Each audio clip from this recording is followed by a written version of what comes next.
Good morning. Welcome to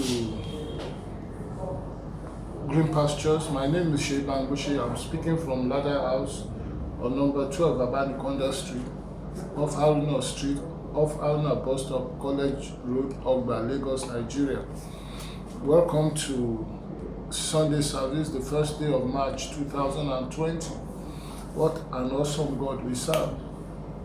I mean, can you imagine? We're already into this third month and you are still here. I am still here.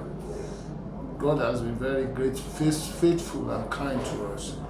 We have been looking at the book of Genesis. We started suddenly from the book of Abraham, in the life of Abraham. Abraham is the progenitor of the journey of faith. Up till the time of Abraham, nobody knew anything about faith. And it was obvious that God was on the plan of redemption right from Genesis chapter 3 when man fell due to his greed. And so Abraham was a lineage that God skewed into from the general earthly effort. And that was why we went to Abraham. But you see, purpose cannot be defined until you know the origin of purpose. So presently we are trying to look at what is God trying to achieve. What was his original plan? Why the need for all these things that God has done? And so we realized one thing in the course of our own study, that God in his wonderful capacity deals with man on the basis of life. And that's why he said to Abraham, the day you eat it, then you die. Because death is the conclusion of hopelessness. There's no life after death. So what God is saying is this: once you do things your way, you cannot reach my hand. There's a plan I have for man, and unless you do it my way, you cannot reach my hand. And that was what happened to Adam. And so we are looking at it in the next few weeks, by the grace of God. We will be looking at the law of life in the spirit in Christ Jesus. We want to look at the 7 major characters in the Bible, in the book of Genesis, the patriarchs in Genesis, and see how the life of Christ was displayed in them before we continue. Why? The last thing we spoke about was from the time of famine. The famine. What was the purpose of the famine? It was not God that put famine there. It was just a natural occurrence, like everything we go through in life. Whether you like it or not, there will be accidents. Whether you like it or not, there will be economic downturn. Whether you like it or not, there will be epidemics. There will be so many things because the nature has fallen. The moment Adam disobeyed God, nature rebelled against man. You see, man's authority over nature was because he was in the image of God. He was in fellowship with God. And the moment Adam was separated from God, nature was given the right to rebel against Adam. God said to the heart, said, from now on, you bring forth thorns and thistle. That was not the way it was before Adam's sin. And so from that time, everything about nature began to fight man back, because man was in rebellion against his creator. Somewhere in the book of one of the epistles, Apostle Paul said that when our obedience is complete, we can then judge the disobedience of others. And so as long as man still remains in his rebellious nature, we must expect trouble in this world. The Bible says the earnest expectation of creation is the manifestation of the sons of God, because even the creation is groaning under the curse, not by his own reason, but by the reason of him that created it. And so God now channeled the course by which life can be restored back. And so from Genesis, we see 7 ways of life. The first person that God created was called Adam. Now, what was the intention of God in Adam?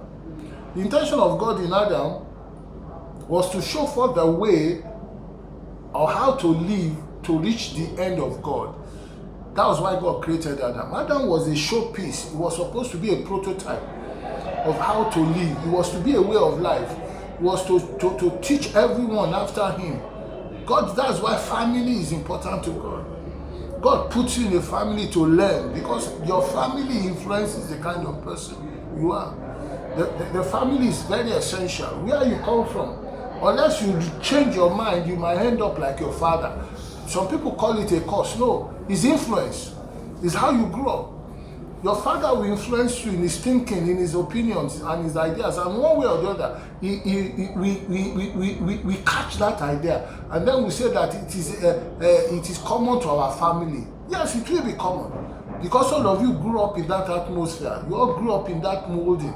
And unless you refuse to live along that line, remember what God said to Abraham. He said, come out. You must come out of your father's house. You must come out of your kindred's family. You must come out of everything that is related to your upbringing, because that is the only way that you can experience the way of God. So he was supposed to show the way, but when he fell, the moment he fell, God had to let go of him. The living way was distorted, and so because the living way was distorted, God now had to bring Jesus. Jesus is now the living way, who is the second Adam, came up with a way with which to live to reach God's end. So what is God's end? That's the question. God's hand is in Genesis chapter 1, verse 26 and verse 27. Say, let us create man in our image. Let us create them in our likeness, so that they can dominate. So where I'm going is this way of life is to guide you and I to live in dominion. God created us to live in dominion anywhere we are. And so quickly this morning, I just want to show you the 7 people that is a life and is a law, but it is expressed in 7 ways. The first person was Adam. And because Adam failed, his way of living became the way of death. So we now have 2 choices. Either you live the way of death, or you live the way of life. When you look at Deuteronomy, you look at everywhere God is telling, even the book of Joshua, say you have to choose between life and death. And that's the choice that determines whether I or you will. It is not about my title. I can be a pastor and not reach God's hands. I can be a bishop and not reach God's hands. But once I choose the way of God, the way as revealed in the life of Jesus, I reach God's hands. So the first person is Adam, and his own way is the way of death. And all down the line, you see other people that follow this line. Somebody like Cain, he ended up in death. Somebody like Ishmael, he ended up in death.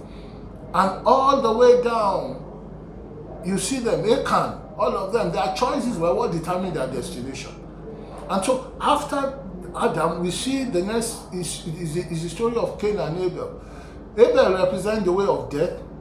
Cain represents the way of death, while Abel represents the way of life. And what is that way of life? That is realizing that there is nothing good in me.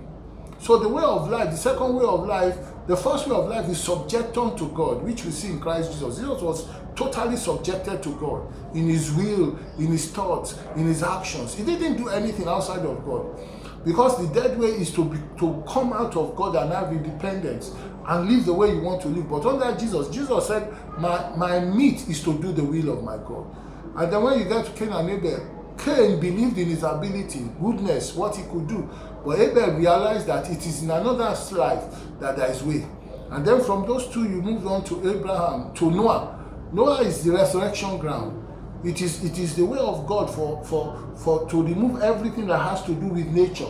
You realize that the ark was produced, and he left. The way Noah escaped the death of the flood was through the ark, and we know spiritually the ark stands for Jesus.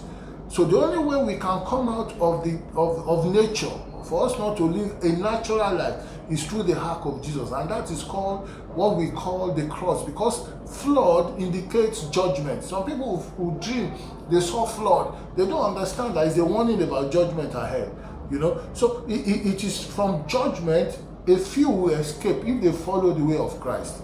And then from the ground of resurrection, which Noah represents, we move on to Abraham.